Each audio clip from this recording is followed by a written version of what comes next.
Yeah, how about that? Yeah, we're just burning twigs today. And maybe getting ready to go out for a little bit of a ride. Got the camera on the bike. There's my little red wagon that I used to haul twigs around. And what's the use of having a big old Weber grill 100 years old if you can't burn shit, you know? So I had some extra chunks of wood.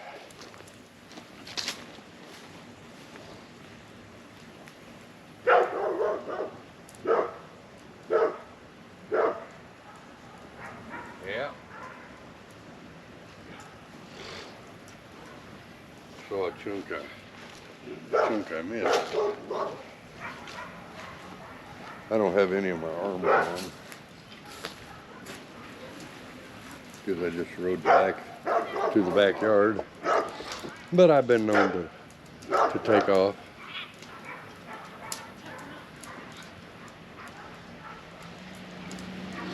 Sometimes.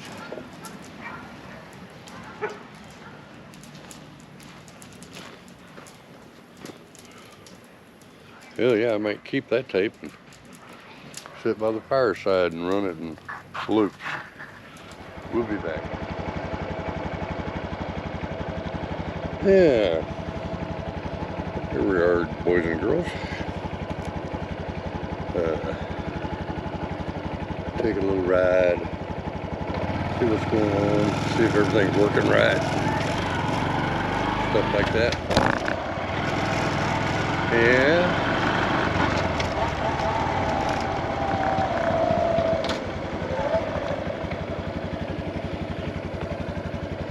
This is down here where all the kids are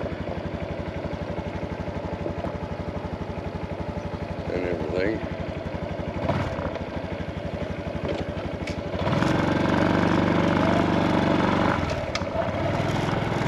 Just close to the house.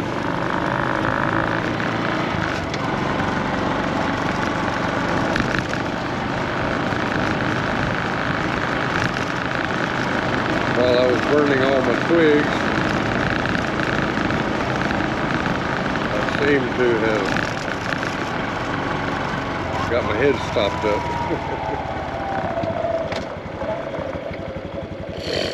So I'll be sniffling and guzzling and whatever.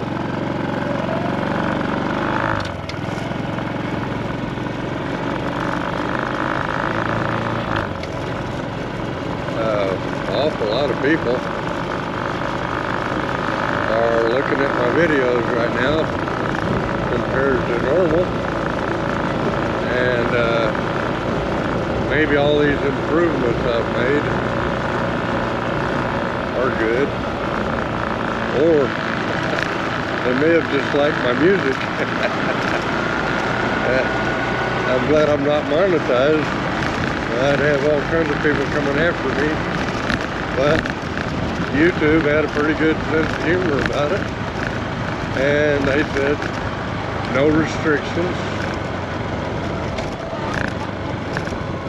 They try to guess at who did the singing and things like that, but most of the time they guessed right, but sometimes they missed it.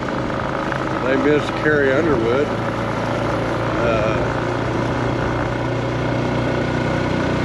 So I thought that was kind of funny.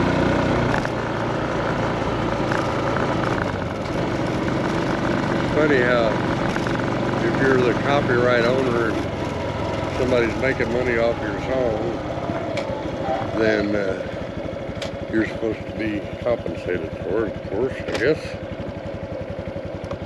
But that kind of shows me they don't always give the money to the right person. That ain't good. But it all sounded kind of sloppy to me. I was in music for many years, and in school systems and things like that. came out years and years later that these music organizations were not supposed to be copying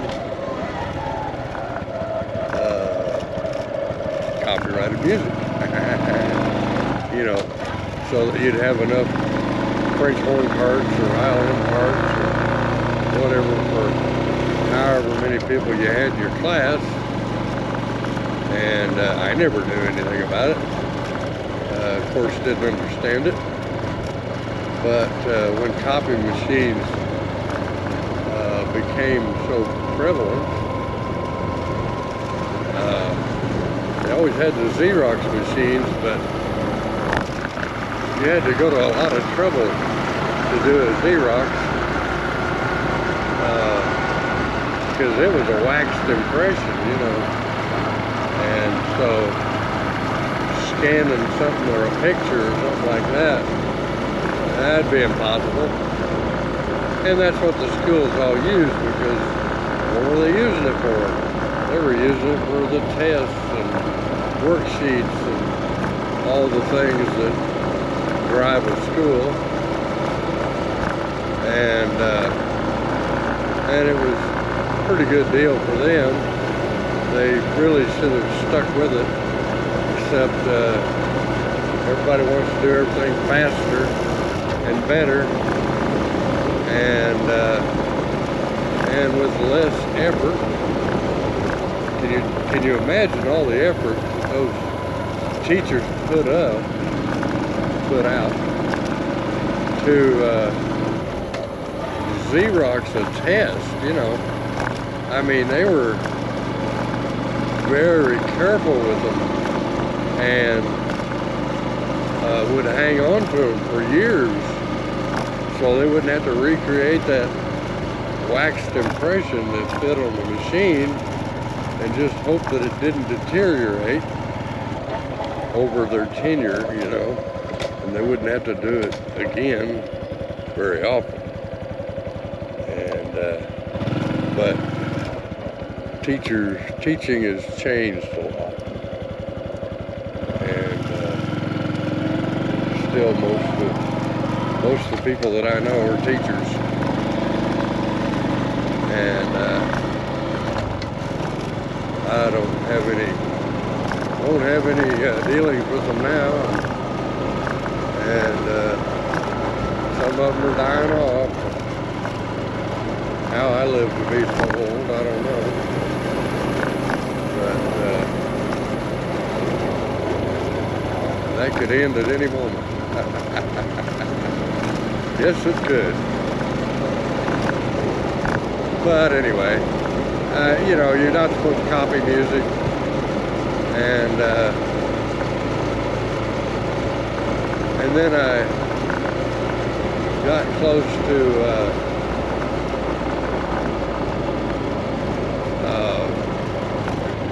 state and federal funded English as a second language, ESL, and they all did the same thing. You know, they've got teaching materials that are copyrighted, and you know, they just go make copies of it and hand it out in class. And the people that wrote those teaching materials no doubt had a business plan of maybe that they presented to their banker that said, gee, look at all these people that need this material, and look at all the students involved, and it's like peripherals on computers. They could give the computers away for what they make on the peripherals, you know. Same way with ink on inkjet printers, which I always thought was a joke. You know, it's just a joke.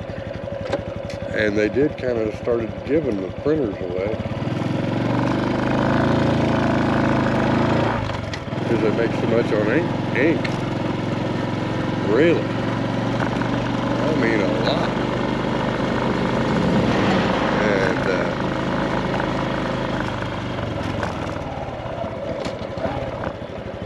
about anything that I want to take a copy of, that I can't do it in black and white.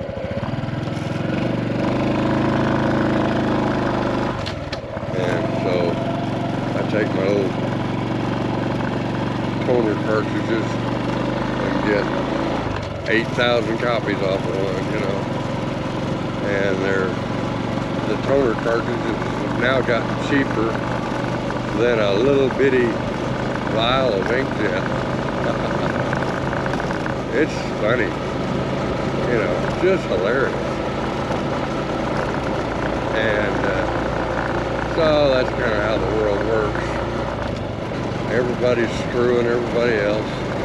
Everybody's trying to make a dime and save money when they can, because they're all desperate. And now they've thrown us into real desperation. And first thing will happen is everybody will run up their credit card debt, trying to keep their lifestyle the same as it was. And pretty soon that'll run out. And when that runs out, you'll have just a handful, I mean many hands full of people declaring bankruptcy and stuff like that. And you know, all those things trickle down. The lawyers get rich. Katusa has come to town. He's trying to find a stadium. Boy, did he make a wrong turn. There's lots of people coming.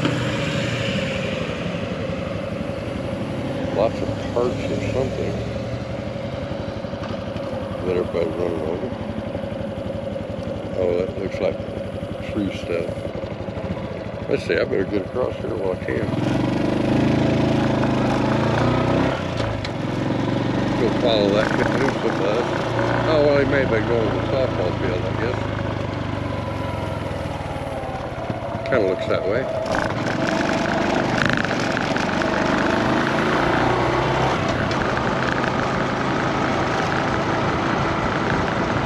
Katusa, Oklahoma, on the east side of Tulsa.